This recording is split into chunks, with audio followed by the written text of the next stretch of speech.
This is the Persistence of Vision podcast.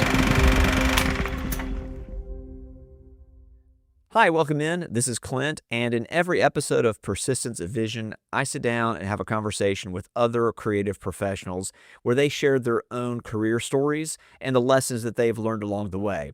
This all started for me when I began writing on Substack at clinttill.substack.com, where I shared my own professional experiences in video production, and I wanted to kind of open up and be a little bit vulnerable and honest about mistakes that were made, when things went a little bit off the rails, even when things didn't go exactly as I had planned.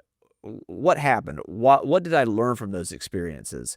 And it was all in an effort for me to kind of come to terms with things that have happened in my life, but also to share these stories with you so that maybe you could then learn something from my own mistakes, and that would help you in your own careers and in your own lives as well.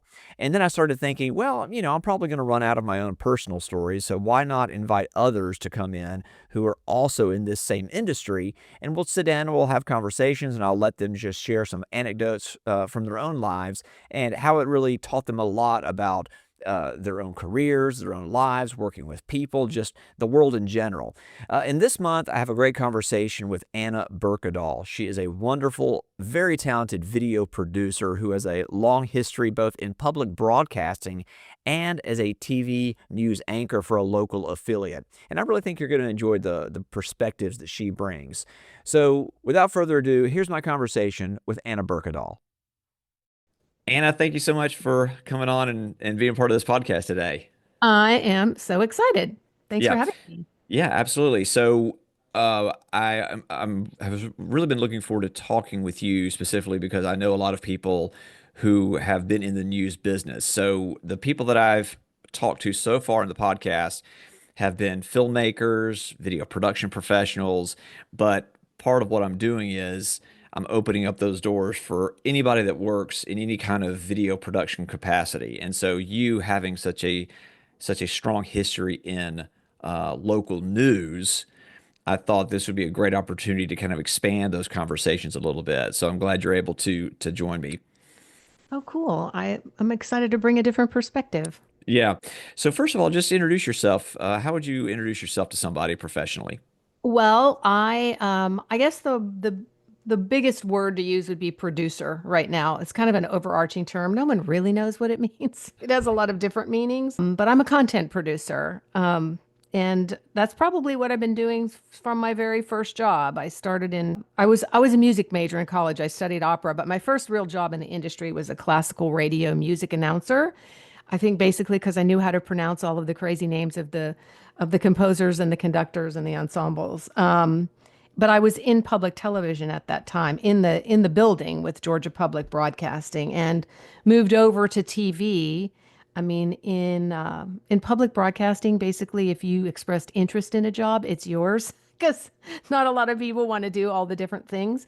And so moved into TV there, and hosted a lot of different shows and produced a lot of different shows for PBS. And then in 1995, moved to Memphis to work for the local NBC affiliate, WMC TV, where I worked for just a few months shy of 20 years. I can't move forward without asking you if you, since you've been in public broadcasting, to give us a taste of your best public broadcasting voice.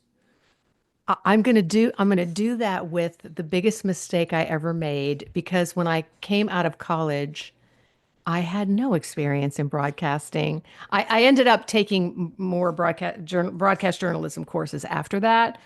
But in my audition, I said, so there's this really experienced, really classy radio music announcer in the booth, behind the glass. And she said, just, make up a name of a piece of music and how you would say it after the piece of music ends. And I said, that was Robert Smith playing the quartet in A minor under the conduction of Bailey Avalon. And she pushed that button and she said, okay, pretty sure the word conduction is not a word. Let's try that again.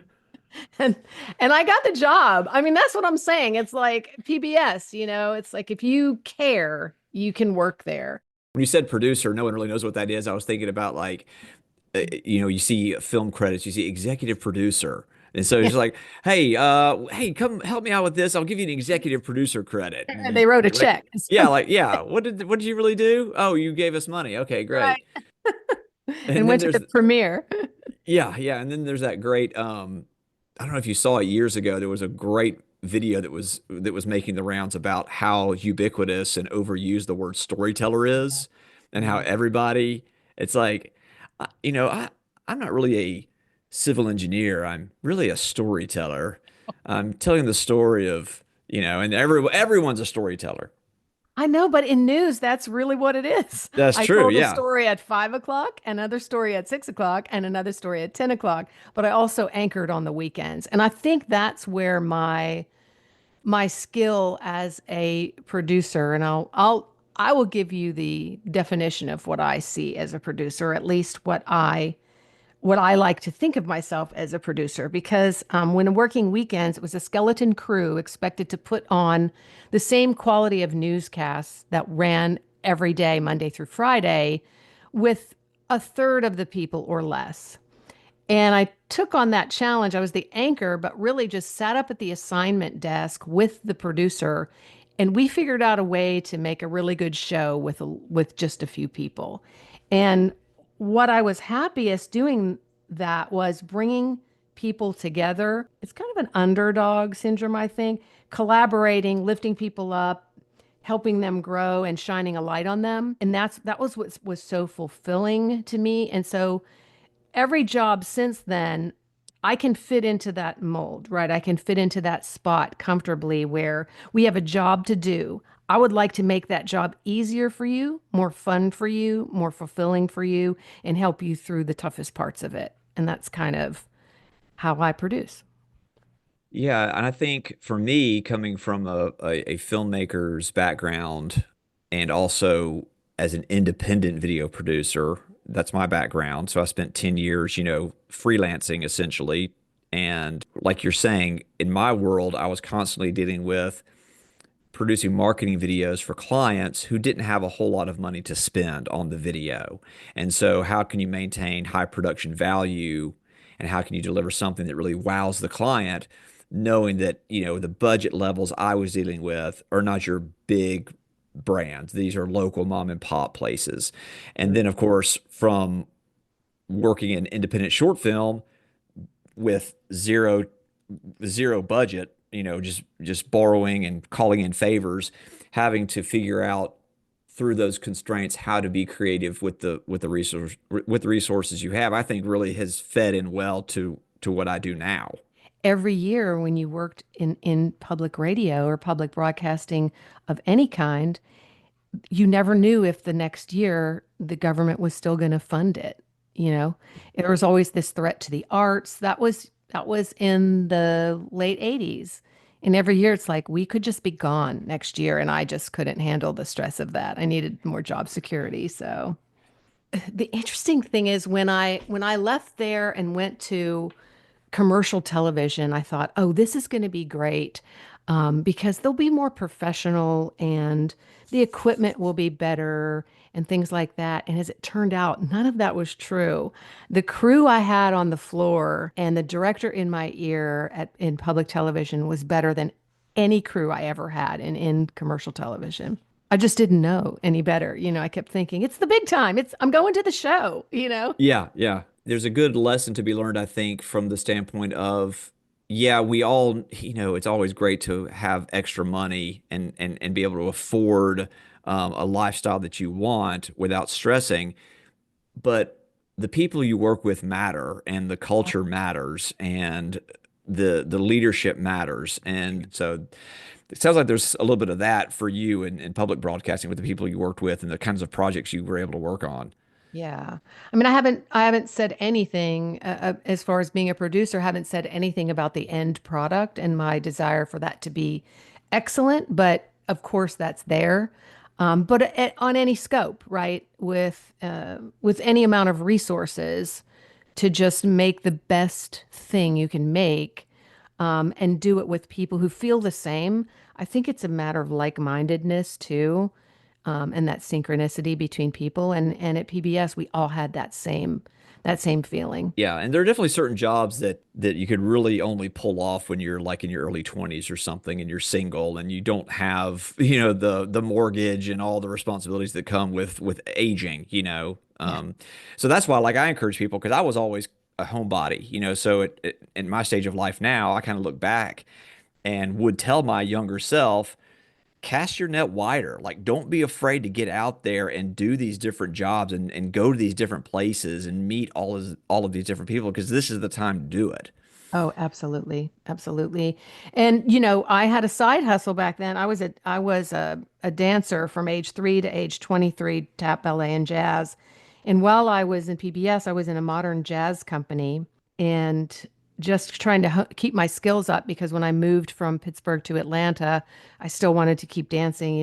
And my claim to fame is that we opened for RuPaul, our modern Oh, jazz company, yeah, at a dive bar in Atlanta. That was this punk dive bar. And RuPaul was no one knew who he was at that time, and we would be his opening act. So again, fun times, but again, in my 20s. yes. So much changes.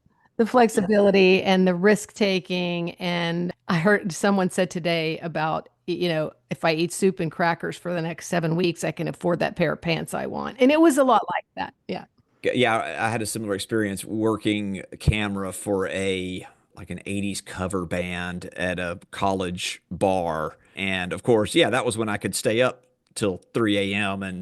and be part of that video crew. And I just remember like I was standing on the edge, I was standing on the stage getting those low angle shots of the guitarist, and was right there with the band. And all of a sudden I feel something on my leg and I turn and there's a woman on the front row rubbing my leg up and down, looking up at me.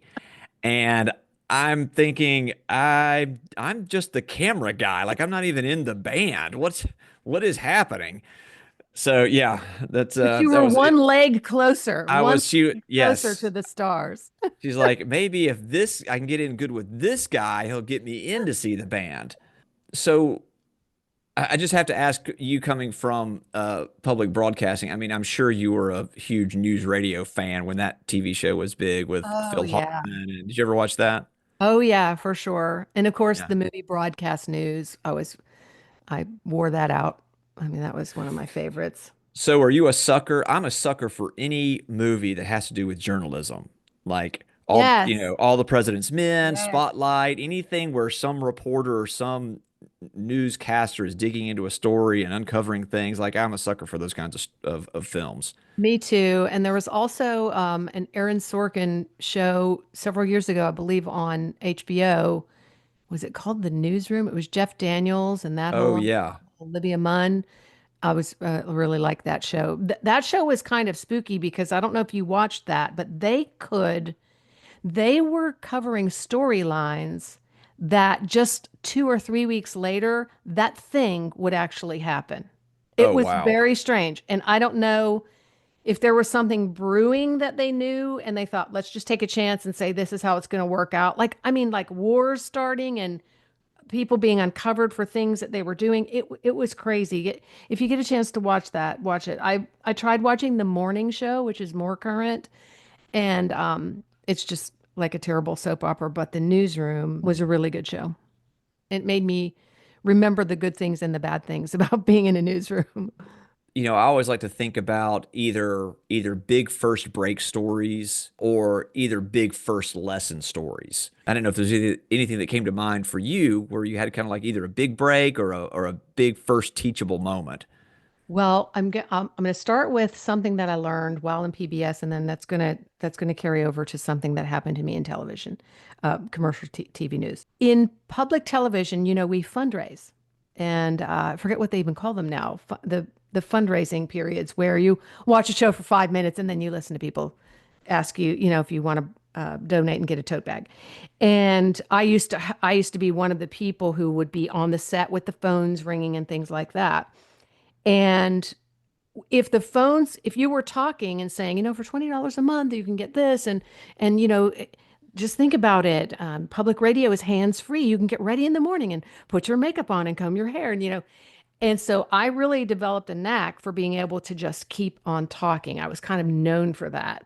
I would never stumble or run out of things to say. And if the phones were ringing, the director would do the universal symbol for stretch, which was like taking your two hands outward, like you're pulling a piece of taffy. And at that time, I mean, it's been a long time. I don't know if I still hold the record, but I talked for 19 minutes straight one night. And so the idea was just to keep talking, right? So that has served me well and it has cursed me. The way it has served me well is in the late 90s, the Ku Klux Klan came to Memphis. And while it was in January, I remember because it was very cold out. And while that was happening, there was a confrontation and it required the police to come out. Maybe even the National Guard was there that day. And I reported while a can of tear gas rolled right at my feet and then kept on rolling down the street. And I just kept talking. And I got a lot of that really raised my stock in the newsroom and it got anchor jobs after that. And it was mostly fill in for a while till I got the permanent weekend anchor job. So a lot of FaceTime that I was able to just keep my composure and keep going.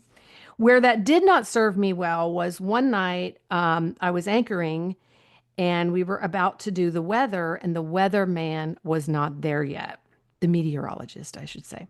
So the meteorologist was not there yet. And they said, look, you're going to have to do the weather. We're on a break. And I'm talking to the director in my ear. You're going to have to do the weather. And I was like, oh my God, I don't know how to do the weather. I can't read the radar or anything. They said, look, we're just going to put the graphics up for the next few days. And you just read on Monday, it's going to be 70, the low's going to be 68, et cetera, et cetera. So they put that graphic up and I was doing great. About 4 days in of the weather schedule in the graphic, it said 70 for a high, 68 for a low, and the winds L/V. So up to that point, it was like 70, 68, winds 28 miles per hour, 60, 68, winds 15 miles per hour. And I get to Thursday or Friday and it says it says 70 for a high, 68 for a low, winds. It said LV. And I said winds from the left. And I just kept on going. I just kept on going because my thing was just don't ever stop talking. And so I kind of never lived that down in the newsroom. I just said winds from the left. And I mean, L looked like left. That was it was very Rorschach moment. It was the first thing that came into my brain. And that's what I said. So I don't know. And then afterwards, there were several angry calls in the news station saying, "I distinctly felt winds from my right. And What are you doing?" I hate that I'm telling all of the mistakes that I made, but some of them are kind of funny. And one of them was on Saturday Night Live, there was a skit and it was Jeopardy, and Daryl Hannah did a really good Sean Connery. Those are so great. And one of the categories was S words.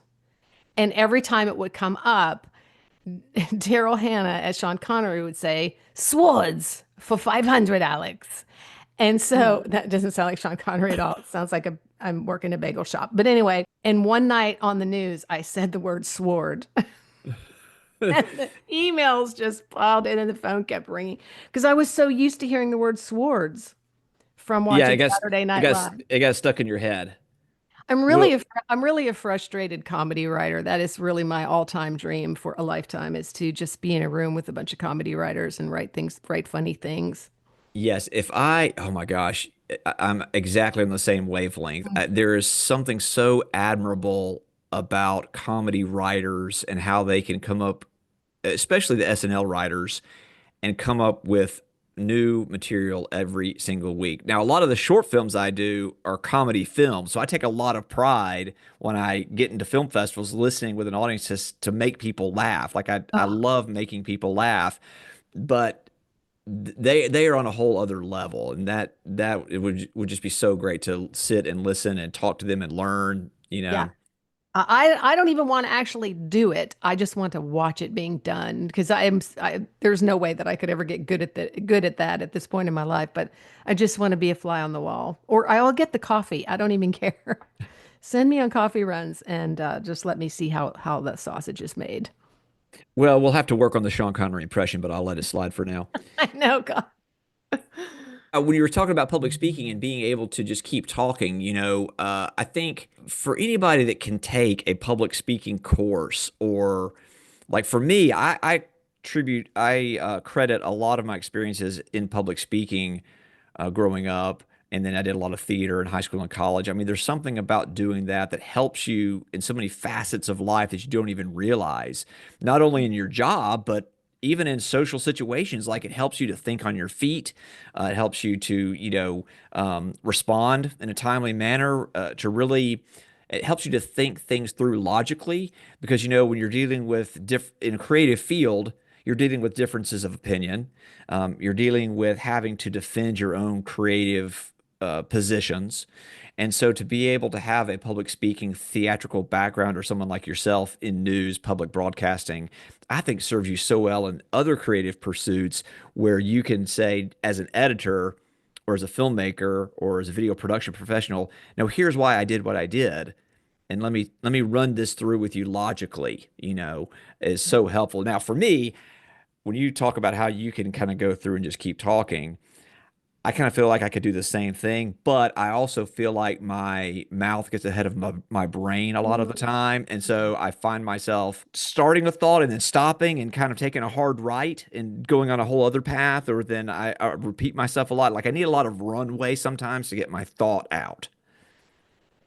Yeah, I mean, I think the key to that is filling your toolbox, right? Because yes, we're all performing all the time. I mean, it doesn't matter, if you're on TV or giving a presentation. We have a persona, we have a delivery method, and our brains are always going to play tricks on us, right? And that's when you need a toolbox. You need things in your toolbox so that you're not thinking, well, how would I say that? Or a lot of times people say, the word isn't coming to me. Those words are what you need in your toolbox so that they're always there at the ready when you're giving a talk or giving a presentation or even having a conversation with someone. I mean, today I ran into a pretty high level person in the hallway. And, just thinking of not saying fine when someone says, how are you? Have a few things in your pocket, right? Well, I'm enjoying the day, or, something that's not the same every single time. And the more that you fill that toolbox, the more that when you run into an issue or a problem, you've got something at the ready, right? And I love your idea of taking a public speaking course. I think that's fantastic advice and it's a great starting point. But I'll tell you what changed me was taking an improv class.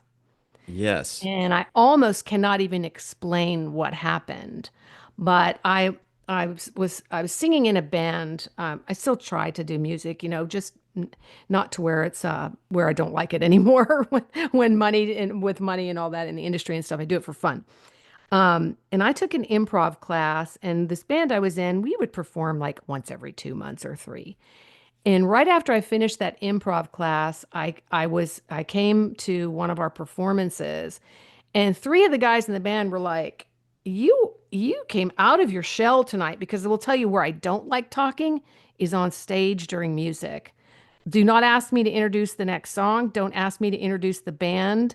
Don't ask me Mm. to say, is everybody having a good time? I don't know why that is, but that is where my public speaking experience stops.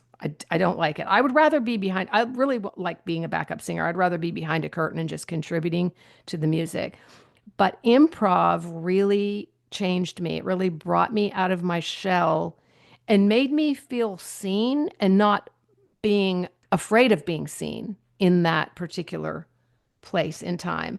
And because you really have to think on your feet. Mm. And improv, I wish I could have taken four more classes because if you take an improv class, which I highly recommend, when you take the first one, you're going to drive home every time you leave class and go, gosh, I wish I had said this. Or God, that would have been funnier. I wish I had said that. I wish I had this idea. But it's still really a really good exercise. And as you do it more and more, they say in golf or tennis, there's a sweet spot. You're not always going to feel every time you say something, you hit that sweet spot. But when you do, it's magical. It's the best feeling in the world. So, improv, public speaking, anything you can do, those two things, it'll really, you'll feel a turning point in your interactions with people, whether that be on the way to the restroom and back or in front of a crowd.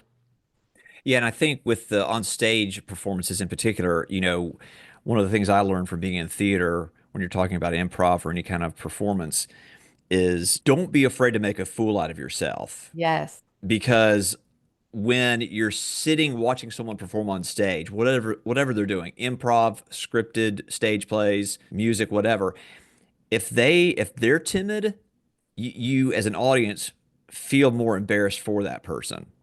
So if you're called to do something extremely ridiculous on stage and you treat it as such, then the audience feels that too. But if you go out and make a fool out of yourself and are unabashedly you and in character, then the audience is along the ride with you. Yeah. I think one of the most important things you said just a little while back was be you, because you do have different, obviously, when I was on the news set, I had a different delivery than when I'm on a stage singing, right? But I was being me in both scenarios. There's a way to keep you at your core while also softening the shell or hardening the shell. Does that make sense? Of the outer you, but there's a way to be you. And I say that because when you were saying earlier, audiences are very smart and they know real and when things aren't real. And I say a lot of times when I'm watching television, in different cities, and well, I like to see the news in different cities to see who they've got and what they're doing. And a lot of times I will say anchors pretending to be anchors.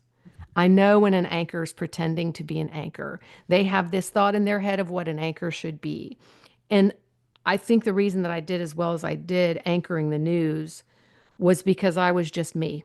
I was never trying to take on or be like another anchor or have some sort of delivery that sounded anchorish, but I knew how to speak professionally and keep my calm and be reassuring to the audience that we were going to give them information, we were going to keep them safe, we were going to keep them informed, but still be real. And you can do that really in any setting, but there's something about your inner core that you have to start with the real you in your inner core and adapt. When you talked about the anchor speech and the anchor presentation, it makes me think about all of those people you see on news that they have a certain speech pattern. You can kind of tell that newsy Mhm. style of speech. And I always say, and I'm Clint Till, back to you. There's always that little level of like inflection and pauses Yeah. and just this right areas. Yeah. And when I say keep you at your core, it's going to save you every single time because the prompter is going to go down. You know what I'm saying? It's going to go down. And if you have to jump out of that pretend skin and ad lib your way into the next thing, there's going to be two completely different people on TV. But That's if you true. keep the core and keep your toolbox full, then it will be a smooth transition into getting over that hump until it's time for a commercial break. Have you ever gone through one of those exercises where you get up in front of a group of people and you see how long you can improvise without saying or ah or any kind of those filler words I as haven't. just a training? Because I've done that in the past through different speech classes I've taken where you stand up, you are given a topic out of a hat at random, and you have to improvise as a public speaker on that topic as long as you can without awkward pauses. Yeah, I have never tried that. I think because probably being in news, I was trained that those words just are not admittable to that. Because I had to really learn to talk without saying that. I also had to learn to lose my accent. I had a northern Pittsburgh accent that I had to lose when I moved to Atlanta, and then from even on TV, had to lose the Southern that I learned when I moved to the South. So no accents, no ums, no ahs. I find that what people do a lot more than is the word like. Yes, I hear it all the time, and I'm guilty Oh. of doing it as well. And I think the advice about is if you don't know what you're going to say, just pause. Don't fill up the air with an But it's good. That's a great exercise you mentioned to Yeah. practice. Yeah. What is the Pittsburgh accent? Do you still have it in It your holster? it's I don't know that I could do it. It's not just the accent, it's also words that I aren't gotcha. used anywhere. Instead of saying, oh, I just said, instead of saying, you guys, are you guys going to the store? They use the word yuns. Are yuns going to the store? The best example is Brett Michaels. Oh, God, don't ask me what band he plays in. My husband is going to be so disappointed in me. Poison? I can't remember. The tens of people listening to this right now are screaming into Brett, their in Brett, their cars. Brett Michaels from that band. He has a very thick Pittsburgh accent. So with your experiences in news and learning how to just keep talking and how you said earlier that it served you well in places, but then kind of backfired on you in other places. I think I was going to ask you when you were talking about that, the risks of then saying something that you realize later, oh, I shouldn't have said that. Through was there anything like that through a live TV experience where you just kind of had to keep talking with then afterwards, maybe like, that, I shouldn't have said that, or it didn't come out right, or it was misinterpreted, or you got heard about it later or something? I really don't recall anything like that. There's always this chatter, and I know you've seen it, and sometimes it's really painful when the anchors have to chat with the weather man, the Yes. meteorologist, The or the banter. yeah, the banter can be really, really painful. So again, lots of stuff in the arsenal, in the toolbox for getting that. That was really a really good radio trick that I learned being in radio. I learned from the master. His name was Gary McKee, one of the top radio DJs in Atlanta that I had to this day, the honor to work with. He was the king of the drop. Do you know what the drop is in radio? It's basically just the very last thing you say before pressing that button to the next song. And it's Oh, always got gotcha. quick and witty. It's the last word. Okay. And he taught me the art of the drop. And so, and really part of the art of the drop is when to just shut up. I mean, Yeah. Yeah, that's a lesson I need to learn well, sometimes. same for For sure. me with the record of talking so long. Oh God, you're making me so paranoid about my ums now. But he taught me the art of the drop. And in my last week at that job, it was a radio job I had in Atlanta at WSB. I was doing the news, but his co-host had a baby. And for the last week that I worked there, I got to be sort of the co-anchor with him in the morning. It was a hot AC station. And just really taught me a lot about the drop. And that week I had about three of them because the thing about Gary is if you had the funniest line, he'd go to the song. So it could either be him or it could be you. But if you were the last person to say something funny and it was really tight and he'd go to the song, you got the drop. I got the drop in about three times a week. It was pretty cool. Was there a dropped trophy that went along with No, that? I would love to know there what the was a drop dropped trophy, claw. okay, yeah. What does a drop trophy look like? How can we personify that? The thing about the banter is everybody's got to be good at it because you could say something really funny. It's improv, right? It is Yeah. improv in its truest form. And so the banter, if you're going to give it to someone, they've got to be able to give it back. So you've really got to know people really well to know how far you can like tease them or make fun of them or say, that's a crappy weather forecast and it's on you. And they need to be able to say, it's on Mother Nature or whatever. They just have to be able to fire it back. You don't want to be the last one to say something mean to somebody or derogatory to somebody in fun, and then they don't get a chance to respond. So it's kind of like playing tennis. You want to play with somebody. as good or better than you when you're taking those chances on the banter. And that's why sometimes when you watch it and it's really cringy, it's because not everybody's in sync. Yeah, or somebody goes for the jugular and then there's no chance to respond. They just hit the drop and go to the next Right. song, and there's They hit just the drop. no chance to respond. Nope, sorry, we're all out of time. So, as someone who had so much experience in local news, do you enjoy watching all the news bloopers that are on YouTube, or is that just bring back too many like nightmare scenarios for you? I do like watching the bloopers. Mostly I like to see how people handle the blooper and think about what I might have done. But I do like the bloopers. I feel sorry for folks a lot of times. And I still have news nightmares.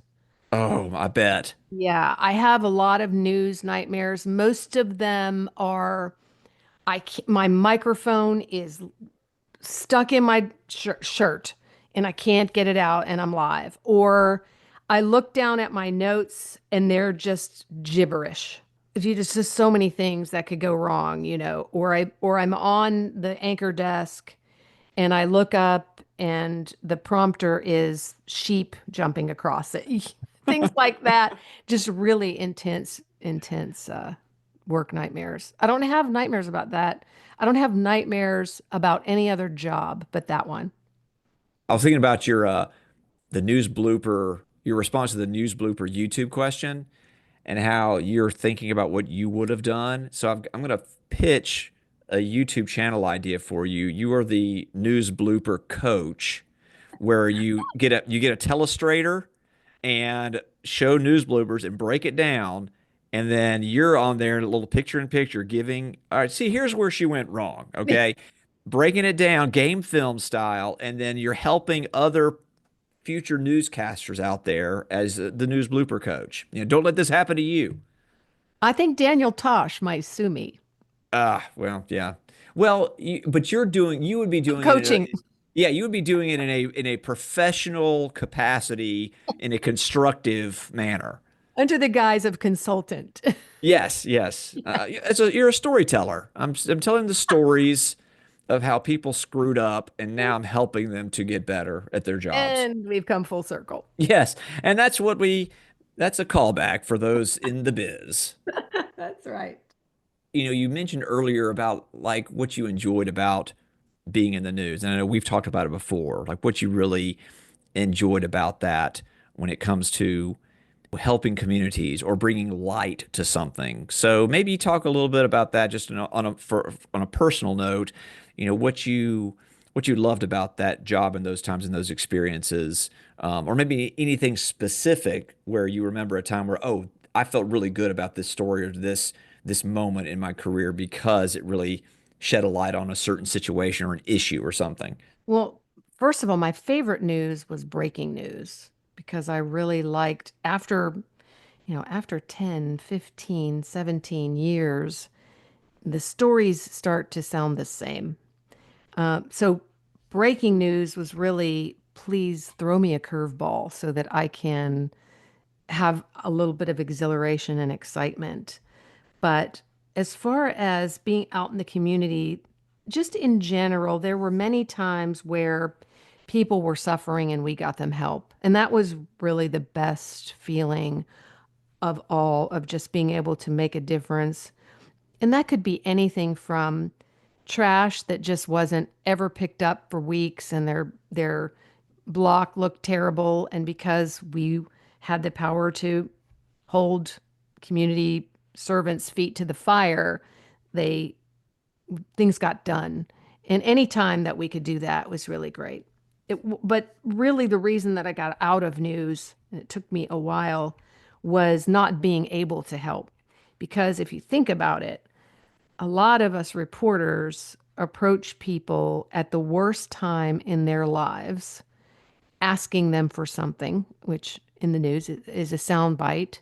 So we inject ourselves into their lives, needing something and getting something from them, and then leaving them without being able to help. And that's very soul crushing. And that's really at the crux of why I got out of the business. I couldn't do that anymore. So from those experiences that you've had where you learned a lot about, yourself, you learned a lot about the stories that you were telling and the people you were connecting with through those years. I mean, what sort of advice would you give to somebody who might be listening who's considering going into broadcast journalism? Well, I think part of the problem now is make sure you're getting into journalism for the right reason. I'm still really close with the people I used to work with. And what they are finding now is the advent of social media has changed the reason why younger people want to be on television. It has really, they're building a brand, and it's not about the story anymore. It's about exposure, fame, things like that. That's just the world we live in right now, right? You want to make a name for yourself, you want to get likes, and you want to be tagged, and you want your things to be shared. If you are not in it to tell a good story and get to the bottom of a good story, then this is not for you. Be an influencer. Stay on social media, stay on Instagram, and be an influencer. Don't go into news because the audience deserves more than that. They deserve your dedication to finding the facts and digging deep and really being willing to work to find truth and help them live their lives in their community with the armed with the best information they can have. I'm not sure everybody is getting into the business for that reason anymore. So be sure your intentions are good and you're willing to work. It's hard. And the other thing is, a lot of news institutions aren't asking for quality stories anymore. They want you to do 3 stories a day. It's hard to tell 2 sides of a story when you have to do 3 of them a day. There just isn't time to get across town and talk to the opposition and things like that. So if you are in it and you're not being allowed to tell a good, fair, balanced story, fight for that. Yeah, I can understand that on a much smaller scale, just as it pertains to what I write online and even doing this podcast, because for the longest, I hesitated to do anything like that because I was thinking about the followers. I was thinking that, well, no one's going to want to listen to that, or no one's going to want to read my experiences. Who am I?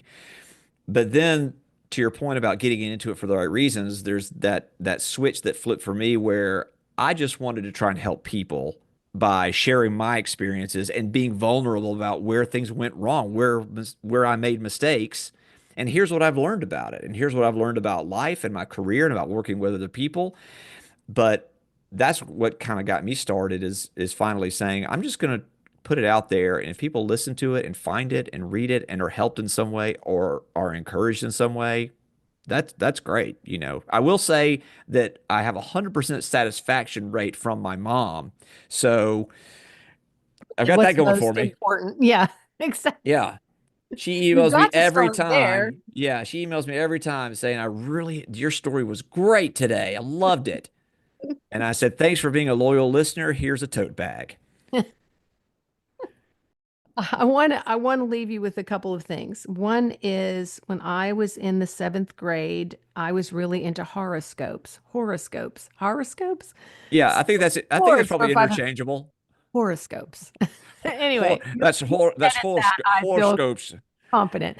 Well, hold on. I've got to But do my best Sean Connery there. I'll take horoscopes for 500, no, Alec. That's yes, that's you nailed horoscopes. it. You got the Horoscopes, drop. Mr. Connery. Um, but I'm a Cancer, and I opened the book, and I went to the library, checked out a book about horoscopes, and the Cancer's first line of the first page was the Cancer is a dreamer and a doer, and seldom the twain do meet. And that made me so mad because I have been literally fighting that stereotype that they tried to box me into for my entire life. And that's really what has kept me striving for more because I didn't want to spend most of my time dreaming and not making that dream happen. And so it's kind of scary. I don't want to tell you how many years ago 7th grade was, but that really sticks out in my mind. So I'm always looking for things that make me better and challenge myself to do better. And the other thing, fast forward to this week, and a quote that I saw, and the quote was, I never lose. I either win or I learn. It was Nelson Mandela. Isn't that interesting? I had never seen that quote before from someone so incredibly famous. And so, we're always going to have challenges with our jobs and with everything. And I have been sort of second guessing my skills, and we all struggle with imposter syndrome, or many of us do. And that has really sustained me for the last week, maybe 2 weeks now that I read that. So as long as you're learning, just keep going. It's really the best thing, even when you feel like you're not hitting that sweet spot, right? That is a good lesson to keep you from, it keeps me from just panicking over, am I supposed to be here? Am I supposed to be doing this thing? Am I good at it? You were saying you were second guessing yourself about who's going to listen and things like that.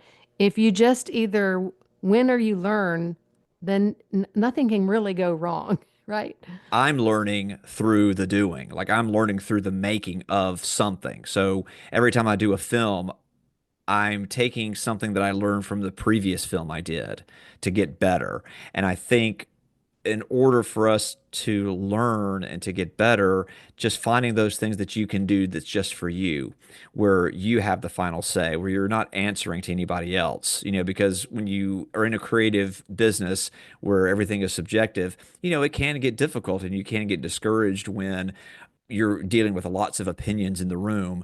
So being able to have a break from that and do something just for you where it's like, I don't have anybody to answer to except me. And I say it's good, and I'm happy with it.